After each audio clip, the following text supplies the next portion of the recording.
شامل عبادت ہے۔ میں حضرت کو بھی شیخ کے ساتھ مدعو کرنے جا رہا ہوں کہ اولیاء کو دیکھنے ہمارے دل بے قرار ہے، اولیاء کو دیکھنے ہمارے دل بے قرار ہے۔ ہم بیٹھے ہیں جہاں وہ مدرسہ فیض ابرار ہے۔ پیش کر رہا ہوں جس ہستی کو آپ کے سامنے، وہ احمد نگر سے تشریف لائے مولانا محمد ابرار ہے۔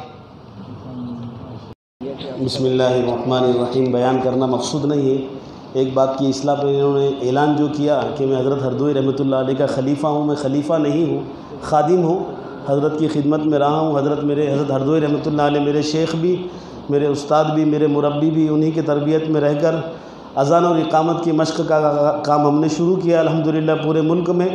کل بھی آپ کے عائشہ مسجد میں پروگرام ہوا الحمدللہ، سبھی لوگ تھے۔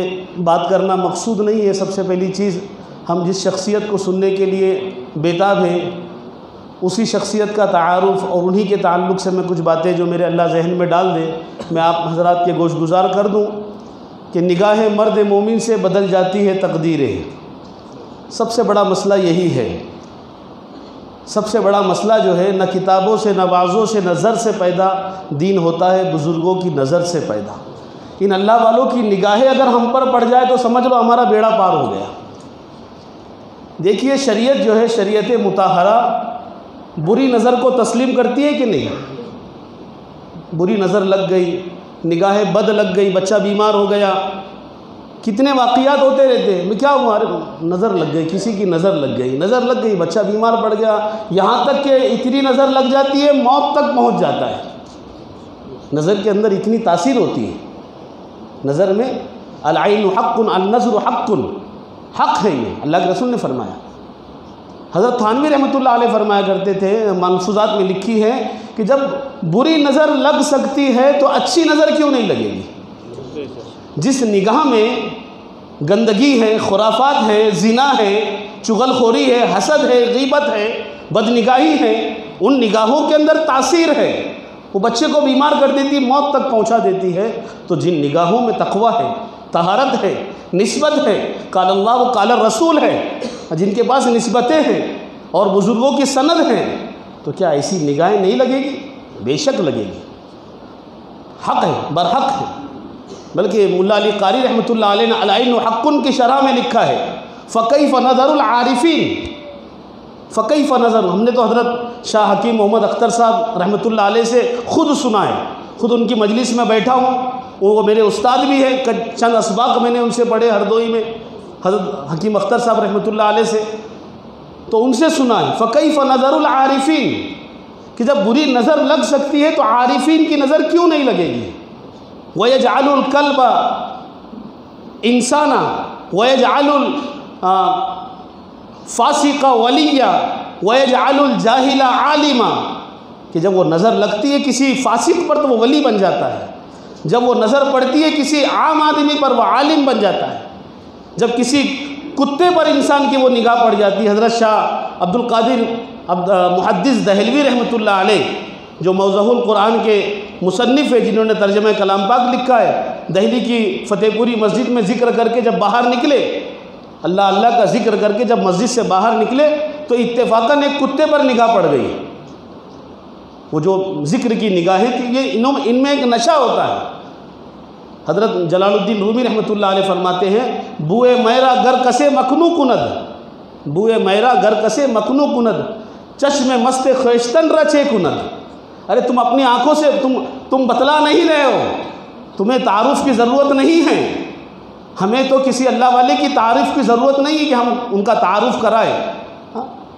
چشم مست خویشتن رچے کند، ارے ان کی آنکھوں سے عرفان ٹپک رہا ہے، اللہ کی معرفت ٹپک رہی ہے، اللہ کی محبت ٹپک رہی ہے، یہ اپنے آپ کو کبھی بتائے گے نہیں، ہمیں دیکھنا ہے کہ ان کی آنکھوں سے کیا ٹپک رہا ہے۔ تو وہ نگاہ پڑ گئی شاہ عبد القادر محدث دہلوی رحمۃ اللہ علیہ کی اس کتے پر۔ حضرت تھانوی رحمۃ اللہ علیہ نے لکھا ہے ملفوظات کے اندر، وہ کتا دلی کے جس گلی سے گزرتا تھا سارے کتے باادب بیٹھ جاتے تھے اس کے سامنے، سارے کتے اس کی سامنے باز زانوے طے کر لیتے تھے، باادب بیٹھ جاتے تھے۔ حضرت تھانوی رحمۃ اللہ علیہ نے لکھا ہے کہ جب ان کی نگاہوں سے کتے محروم نہیں رہتے، جانور محروم نہیں رہتے، تو کیا ایسی نگاہوں سے انسان محروم رہے؟ نہیں، ان کی نگاہ پڑ جائے۔ سننا سنانا تو بہت دور کی بات ہے، بہت فیض ملے گا، صرف نگاہ پڑ جائے۔ حضرت مولانا قاسم صاحب نانوتوی رحمۃ اللہ علیہ جب چھتہ مسجد میں نماز کے لیے جاتے تھے تو جاتے وقت جب داخل ہوتے تھے تو ان کو ایک روشنی سی محسوس ہوتی تھی، یہاں نور تھا، پہچان لیتے تھے یہاں کچھ روشنی، کچھ نور نظر آ رہا ہے، کیا بات ہے، کیا بات ہے؟ تو تحقیق کی تو بولا کہ فلاں صاحب جب آتے ہیں تو تب نور آتا ہے۔ بولے کیا بات، وہ کون صاحب ہے؟ کہا کہ ان پر سید احمد شہید رحمۃ اللہ علیہ کی نگاہ پڑی، جب جہاد کا موقع تھا ان کی صحبت میں رہے۔ جو صحبت یا صحابہ کو صحابیت کا لقب کیوں ملا؟ در کنز و ہدایہ نہ شناسی تو خدا را، ہمارے اہل علم جانتے ہیں، در کنز و ہدایہ نہ شناسی تو خدا را، در مصحف دل بھی کہ کتابیں بے عظیم سے۔ ہم یہ سمجھ رہے ہیں کہ ہم کو علم سے سب کچھ مل جائے گا۔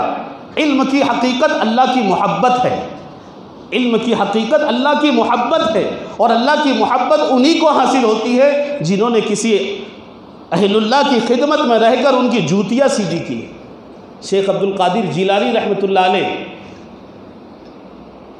جو میرے 33ویں دادا ہیں، میرے والد صاحب فرمایا کرتے تھے ہم ان کی نسل سے ہیں، میرے 33ویں دادا ہیں، ان کے ملفوظات میں لکھی ہوئی بات ہے کہ اے فارغین علماء اور فارغین فضلاء، فراغت کے فوراً بعد کسی مدرسے کی مسند حدیث پر یا کسی مسجد کے ممبر پر جا کر مت بیٹھ جانا، اس سے پہلے کسی اہل اللہ کی خدمت میں جا کر 4 مہینہ ان کی خدمت کرنا، پھر دیکھنا کہ تم جب مسند پر بیٹھو گے اور ممبر پر بیٹھو گے تم سے وہ انوارات پھوٹیں گے کہ ایک دنیا فیضیاب ہوگی، ورنہ تم اگر کسی کے اہل اللہ کی صحبت میں نہیں بیٹھو گے اور ایسے ہی آ کر مسند پکڑ لو گے اور ممبر پکڑ لو گے، اسی زبان سے وہ باتیں نکلے گی کہ امت میں انتشار پیدا ہوگا، اللہ، امت میں توڑ پیدا ہوگا۔ ہم ان کی قدر کر لیں، یہ آنے والے جو ہیں یہ بڑے فیض یافتہ لوگ ہیں، خاندانی نسبت ہے ان کی، حضرت تھانوی نور اللہ برکاتہم سے روحانی فیض ملا ہوا ہے، وہ معمولی چیز نہیں ہے، ہمیں اس کی قدر نہیں ہے، ہمیں تو چاہیے تھا ہمارا پورا شہر یہاں ہوتا۔ اتنی بڑی شخصیت ملا علی قاری رحمۃ اللہ علیہ نے لکھا ہے کہ لو مر ولی من اولیاء اللہ تبارک و تعالی ببلدۃ لنال برکۃ مرورہ تلک اہل البلد، اگر کوئی اہل اللہ، کوئی اللہ والا کسی بستی سے صرف گزر جائے، اندر نہ آئے، کوئی دین کی بات بھی نہ سنائے، کچھ نہ سنائے، کوئی اس نے تقریر نہیں کی، وہ بستی کے ہائی وے سے بائی پاس سے صرف گزر جائے، اس کے گزرنے کی برکت اس بستی والوں کو مل جاتی ہے، صرف گزرنے سے۔ جائے کہ وہ اہل اللہ، وہ صاحب نسبت جن پر سند اور مہر لگی ہوئی وہ ہمارے درمیان میں ہیں، ہم اگر ان کی نگاہوں سے فیض حاصل نہ کریں، یہ کیا بات تھی؟ وہ نسبت تھی۔ اسی کو شاہ ولی اللہ محدث دہلوی رحمۃ اللہ علیہ جامع مسجد دہلی کے ممبر سے کہتے تھے، دل دارم جواہر پا رہے عشق است تہوی لش کہ دارت زیر گردو میری سامانے کے مندارم۔ شاہ ولی اللہ محدث دہلوی دہلی کی جامع مسجد کے ممبر سے کہتے تھے کہ میرے دل کے اندر وہ جواہر، وہ ہیرے اور موتی اللہ کی محبت کے ہیں، لاؤ اس زمین پر آسمان کے نیچے مجھ سے زیادہ کوئی مالدار ہو تو پیش کرو میرے سامنے۔ یہ حقیقی شاہ ہے، حقیقی بادشاہ یہی لوگ ہیں۔ ایک شاہ اللہ والے جا رہے تھے، کسی نے طنزیہ انداز میں کہا، ارے شاہ صاحب کہاں جا رہے ہو، کیا ہے آپ کے پاس؟ ان کے پاس کچھ ہوتا نہیں، عارضی مادی دولتیں ان کے پاس نہیں ہوتی ہیں، ان کے پاس جو دولت اللہ کی محبت کے جو جواہر ہوتے ہیں اسی سے ساری دنیا روشن ہوتی ہے۔ ہاں کسی نے پوچھا، ارے شاہ صاحب جا رہے کیا آپ کے پاس ہے کیا، آپ کون سے شاہ ہیں؟ فرمایا بخانہ زر نمی دارم فقیرم، میرے پاس کچھ نہیں، میرے جیب خالی ہے، میرے جیب میں کچھ نہیں، بخانہ زر نمی دارم فقیرم ولے دارم خدائے زر امیرم، لیکن میں سونے کے پیدا کرنے والے کو دل میں رکھتا ہوں، سونا چاندی کچھ نہیں ہے میرے پاس، لیکن جس ذات نے سونا پیدا کیا ہے، جس ذات نے ہیرے اور موتی پیدا کیے، اس ذات کو اپنے دل کے اندر بسا کر چلتا ہوں۔ بتاؤ مجھ سے زیادہ امیر کوئی ہے تو بتائے۔ تو یہ اہل اللہ وہ ہے۔ ایک بات اور مولانا الیاس صاحب بتائی انہوں نے، کونوا مع الصادقین۔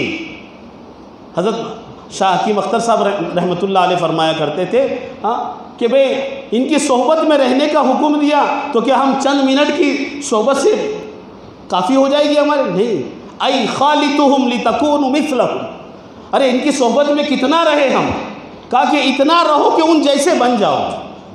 جسے ایک بات کہی نا کہ امر کا صیغہ ہے، امر کا صیغہ ہے، امر وجود کو چاہتا ہے۔ امر بنتا کس سے ہے؟ امر مضارع سے بنتا ہے، اور مضارع میں دونوں زمانے پائے جاتے ہیں، حال بھی اور مستقبل بھی، اہل علم جانتے ہیں مضارع میں دونوں زمانے پائے، حال بھی اور مستقبل بھی۔ اور ایک اور شان ہوتی ہے مضارع کے اندر، تجدد استمراری کی شان ہوتی ہے۔ معلوم یہ ہوا کہ حال میں بھی اللہ والوں کی صحبت چاہیے، مستقبل میں بھی چاہیے، اور اگر یہ اس دنیا سے رخصت ہو جاوے پھر استمرار بھی چاہیے، مستقل چاہیے۔ یہ نہیں کہ ہم چند دن رہ لیں اور بس کافی ہو گیا، ہم تو بس فیض یافتہ ہے، صحبت یافتہ ہے، نہ۔ ہمارے اہل اللہ جو ہے یہ کبھی بھی اپنے آپ کو خالی نہیں رکھتے ہیں۔ حضرت ہردوئی رحمۃ اللہ علیہ جو میرے شیخ، میرے استاد، میرے مربی، جنہی کی برکت یہ سب کچھ جو میں کہہ رہا ہوں یہ میرا کمال نہیں ہے، یہ ان کی نگاہوں کی برکت ہے، ورنہ میرے جیسا ایک ادنا سا شخص آپ کے سامنے اتنی بات نہیں کر سکتا، میرے پاس کوئی کمال نہیں، یہ ان کی نگاہوں کی برکت ہے جو نگاہ پڑتی تھی۔